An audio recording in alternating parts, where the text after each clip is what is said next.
Assalamualaikum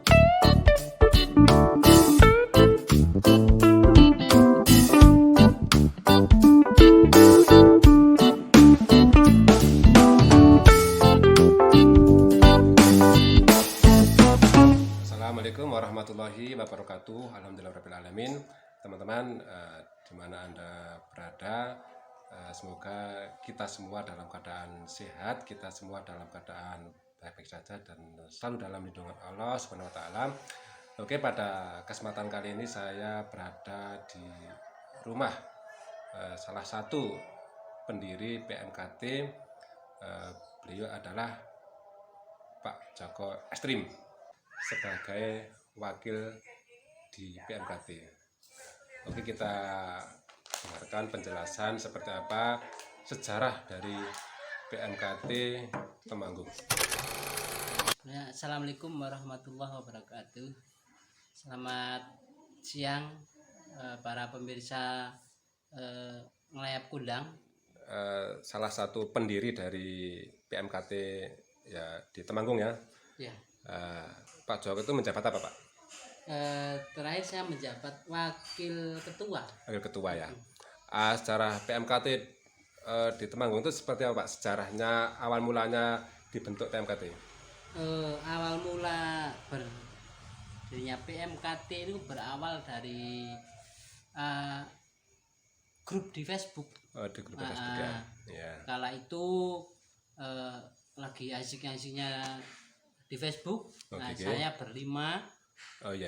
Nah, itu antara lain Mas Arif Yulianto, Arif Oke. Maaf. Oh iya. Terus Mas Patul ya. Paraan, Mas ya. Ujang Temanggung. Oke. Mas Hartono Giling Sari.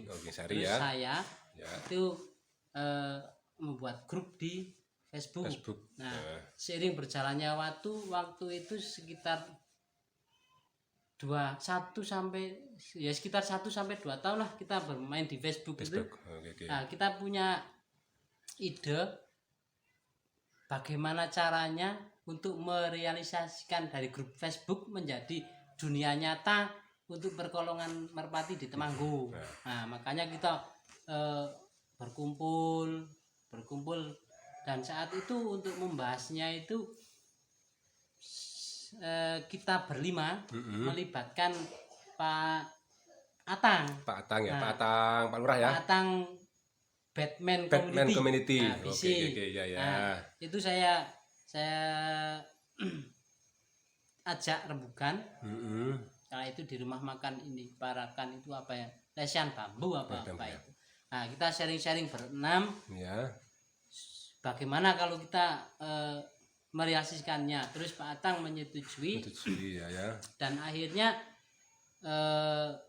kita mengundang para tokoh-tokoh, pemain-pemain senior satu kabupaten Temanggung ya. Kabupaten Temanggung untuk kita ajak berkumpul dan berdiskusi, bermusyawarah. Kala itu ditempati almarhum Pak Nur NKT Janti. Nah, setelah itu terbentuklah satu organisasi penggemar merpati Kolong Temanggung. Itu menjadi satu wadah bagi para penggemar merpati di Temanggung. Untuk menjadi satu organisasi, satu persatuan yang memang di situ ada pengurus, dan berbadan hukum. Tapi awal mula belum berbadan hukum, kita masih belajar bagaimana caranya untuk berbadan hukum. Nah, ini tahun berapa nih Pak didirikan? Tahun 2015. Oh ya. 2015 berdirinya PMKT yang pertama.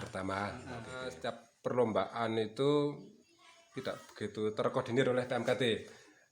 Sebenarnya seperti apa kondisi kepengurusan di PMKT ini Pak?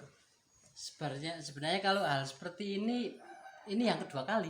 Yang kedua kalinya. Oh ya. Dulu berdirinya PMKT yang pertama itu ya juga pada akhirnya endingnya ya seperti ini juga. Oh gitu. Jadi ini sudah 2 kali dibentuk ya? Ya. 2 kali dibentuk, 2 kali struktur organisasi.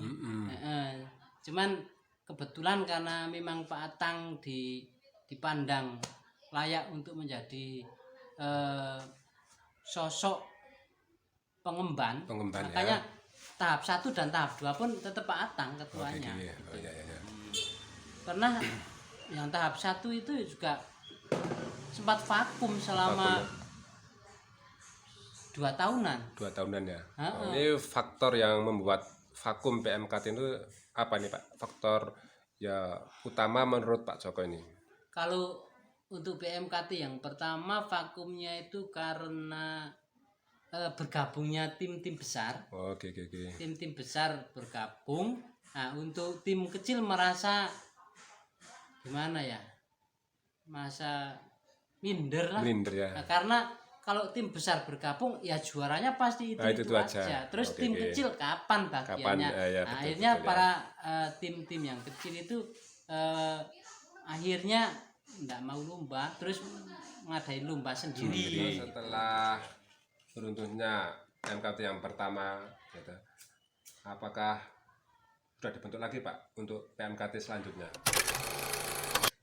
Untuk runtuhnya PMKT yang pertama itu terus vakum selama 1 tahun. 1 tahun. Nah, terus itu dibentuk lagi sekitar tahun 2018. 12 Di reorganisasi pembaruan kepengurusan. Pemurasan ya. Ya, kebetulan tempatnya itu ditempati Pak Wid Semarang Ban, Pak Widodo Semarang Oh, Ban. iya, ya. Nah, Ya. itu kita mengadakan rapat akbar seluruh Temanggung ya. penjuru Temanggung Nah, yang notabene penggemar Merpati itu diundang semua. Ini- Dan disitulah dibentuk reorganisasi yang baru. nah ini yang hadir tuh kira-kira berapa orang Pak yang hadir waktu itu? Duh, yang hadir banyak, Ada sekitar 60 atau 70 60, orang jadi itu. udah memenuhi Penuh, syarat ya, memenuhi syarat sudah untuk memenuhi syarat. Itu sudah diambil dari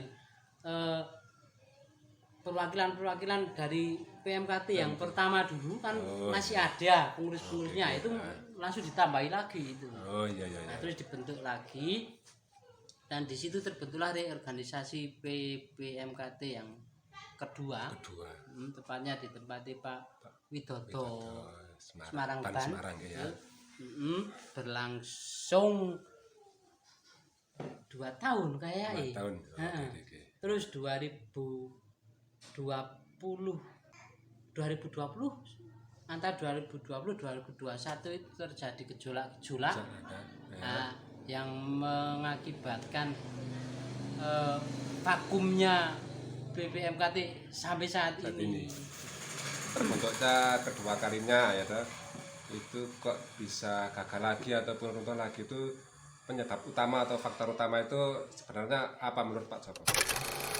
Ya. Vakum untuk yang kedua kali ini untuk faktornya mungkin bagi para penggemar Merpati di seluruh Kabupaten Temanggung mungkin sudah tahu tanpa ya. harus saya ungkapkan. Oke. Jadi Sudah pada tahu oke. alasan-alasannya. Nah, oke ya. Itulah teman-teman penjelasan dari Pak Joko atau salah satu pendiri PMKT bahwa dari pertama kali didirikan PMKT, kedua kali didirikan PMKT. Nah, sekarang yang saat ini ya di PMKT Temanggung ataupun perkolongan Temanggung ini ya situasinya seperti ini ya bisa teman-teman lihat sendiri di lapangan. Oke ya.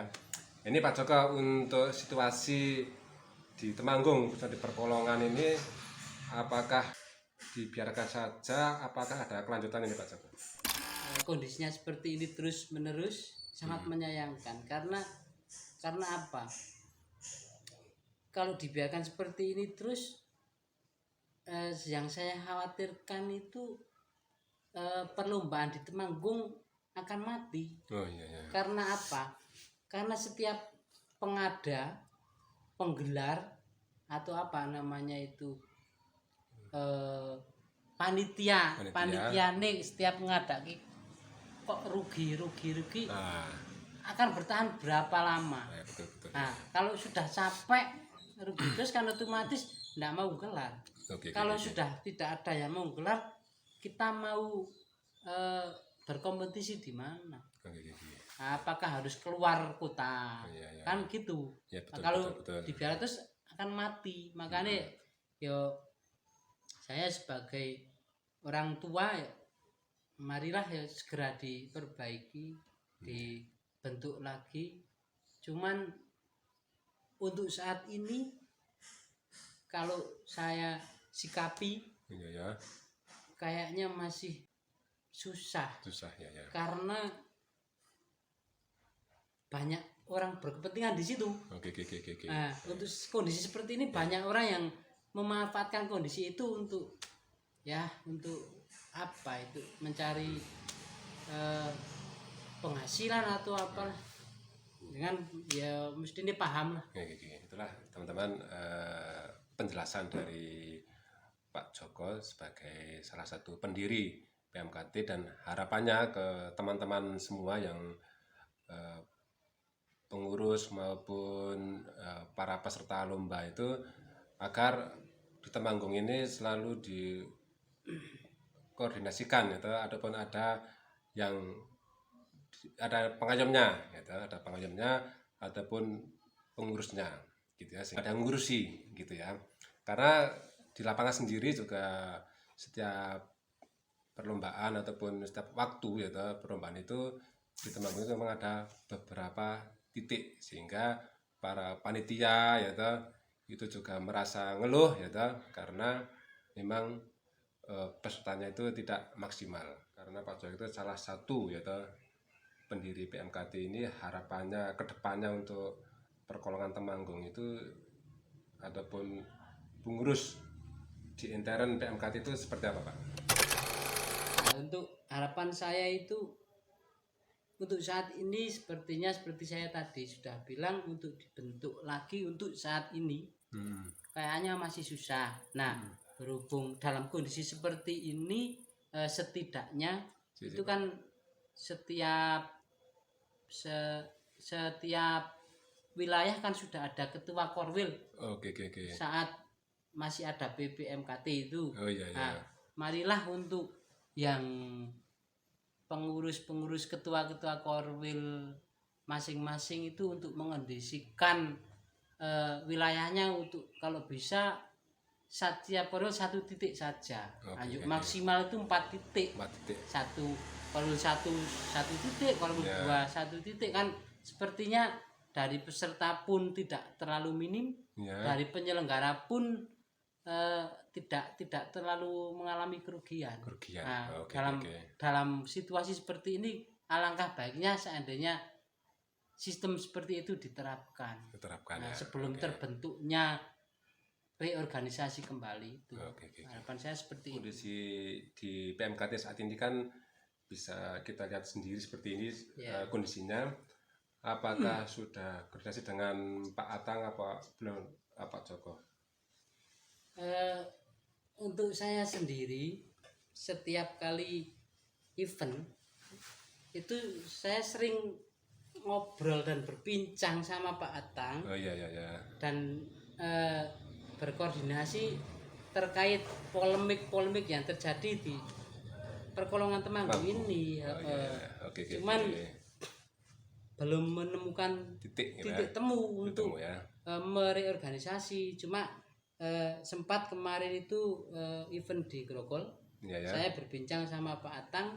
Pak Atang sendiri saat ini mempunyai harapan atau mempunyai rencangan kalau ini mau dibiarkan sementara waktu, tidak masalah. Cuman setidaknya Pak Atang punya harapan, punya rencana dan harapan, setidaknya Pak Atang mau membuat aturan dan tata tertib yang mana nantinya itu akan digunakan untuk setiap event di mana saja di wilayah Temanggung. Jadi mau yang gelar siapa saja silahkan, tapi aturannya baku satu. Nah, itu rencana Pak Atang seperti itu. Rencana seperti itu.